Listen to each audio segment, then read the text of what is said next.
Hello everyone today. So the inspiration for today's video came from an experience I had while I was leaving work today. I stopped on my way out of work and had a conversation with one of the regulars that frequents my place of employment. Now, it's important to note at this point, the person whom I am having a conversation with, they are not pagan. They currently don't consider themselves anything. They think that they are searching, which is both a wonderful and terrifying place to be all at the same time. Because allowing yourself to search and to seek and to look does not mean that you have to settle with the first thing that you come to that you hear about. But at the same time, it is kind of scary not feeling like you have something that you 100% can believe.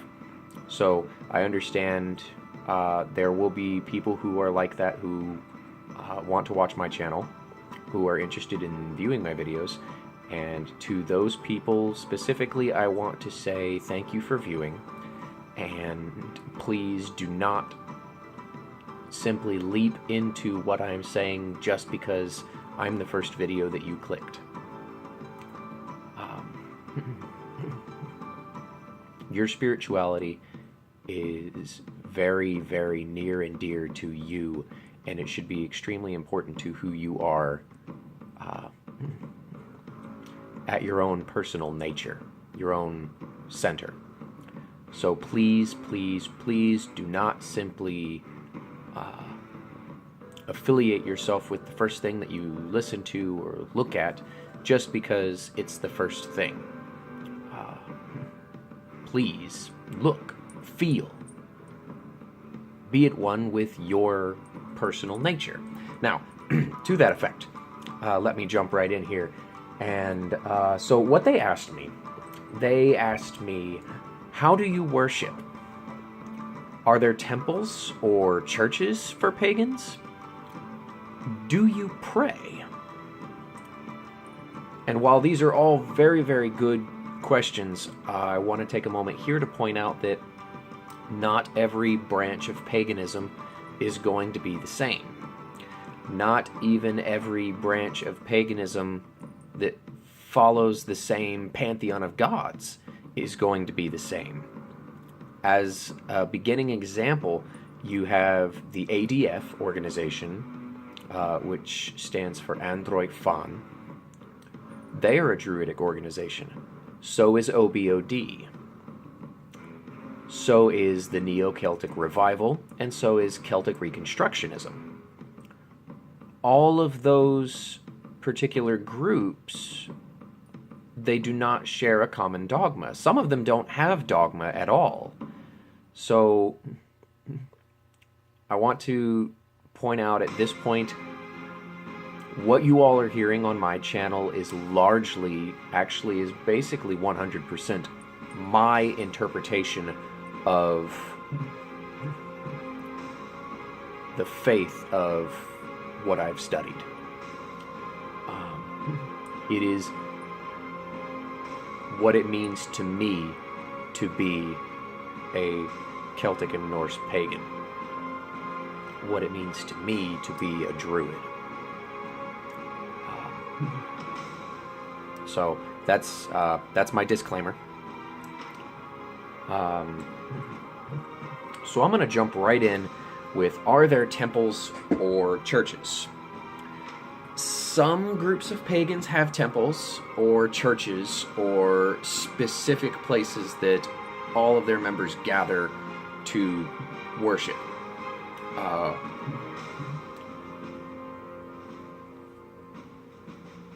I have a sacred grove, or a druid circle, as I like to call it. It's just a spot in a section of woods that my family owns that happens to be surrounded by trees in a close to natural circle. And and we've got a little fire pit in the center of it that we build bonfires in, and that serves as our druid circle. It also serves as a sacred meditation space for myself and for our other druid of our grove.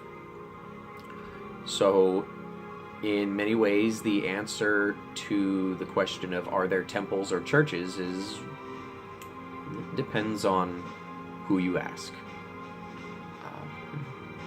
For me, I do not have a temple or a church. I have my druid grove, which serves a lot of similar purposes, so you could say that it was my temple or my church.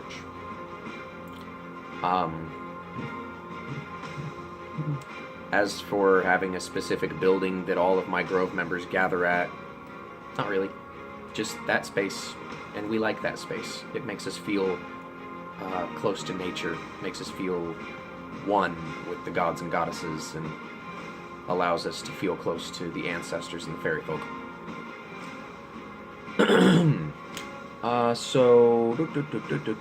How do you worship? That is an extremely loaded question, because part of me wants to say, okay, well, what is worship? But I'm not going to jump into that right now. That is definitely material for a future video. How do I worship? I try to live my life as close to what I feel like the gods and goddesses want me to be as I possibly can. A Norse idea that I really like comes from the 9 noble virtues. I will be doing a video on that later on, but if you're interested, you can very easily Google image search the 9 noble virtues, and you will come up with very static lists of the 9 noble virtues. That's about as close to a dogma as I guess my grove gets. And that's really not even a dogma, it's just sort of a recipe for how we choose to live our lives to the fullest and to the closest that we can achieve to what the gods and goddesses want from us.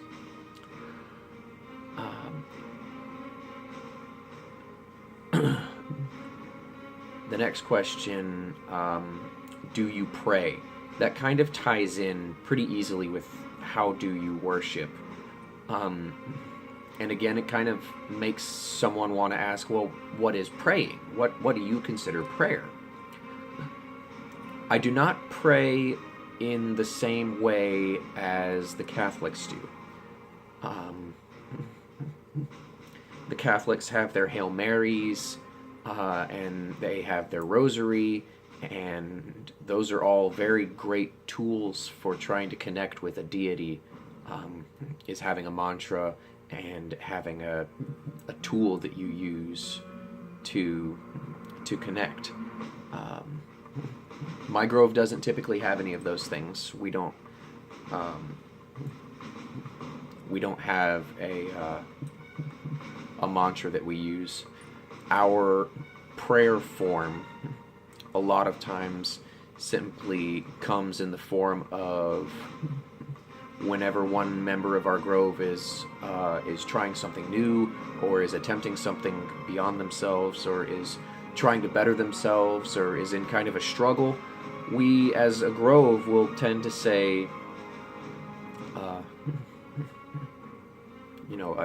may the gods guide you, or may the luck of the fairies go with you. Which, when I say it in this setting, kind of sounds like may the force be with you. And that amuses me, so there's a great tie-in for a different video. But we simply ask out loud that the gods and goddesses watch over a member of our grove. It does not have to be done in a certain way or in a specific way. There are certain times where we do specific rituals which are designed to send messages to the gods or goddesses. or to the ancestors, or to the fairy folk. So there are specific times that we do those things, but a lot of those are very tied into our holidays and our rituals. And they're not everyday prayers like my family does not sit down at the dinner table and have a specific prayer. Sometimes, if we're having a particularly put together meal, like this past year at the Thanksgiving, my family will take a moment to sort of silently thank the energy that the cooks put into making such a meal for our grove. Or we will sometimes take a moment and sort of jovially invite the gods and goddesses to come dine with us. I made a joke talking about I would teach my daughter the great prayer to Odin, rub-a-dub-dub, thanks for the grub, yay Odin. So there are some sort of jovial invitations that we use more on a personal level to invite the gods and goddesses to feast with us, to eat with us, and dine with us. I feel like this is a good stopping place for this video. It's a little bit longer than my other videos. I suppose it's quite a bit longer than my other videos.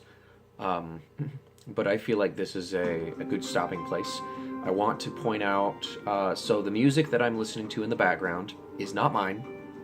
It will likely not be mine, as I don't possess some way to record myself playing music and then play that back over the video. I'm not that technologically savvy. Druids, trees. Alright, good to know. I'm not that technologically savvy, guys. I'm sorry. This is 2 hours of fantasy music written by Adrian von Ziegler. You can find that on his YouTube channel. And if I'm mispronouncing his name, please tell me. I will upload a little blurb in the description of this video that has the name of his channel and the name of this video. If you enjoyed his music, please go over to his channel and take a look. He does some absolutely amazing music.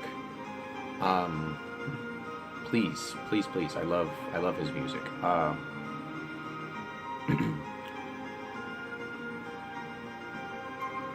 suppose I'll wrap it up there. Blessings of the forest with all of you who are watching. If you have any comments or any questions, please feel free to drop them in the comment section down below. And if you have questions that you want answered over Twitter, my Twitter is @ZazimShaman. There's no spaces in that. It's pretty phonetic. I will post my Twitter again in the description, in the link. I will post my Twitter in the description. Thank you. Blessings of the forest with you all, and I will speak with you in my next video.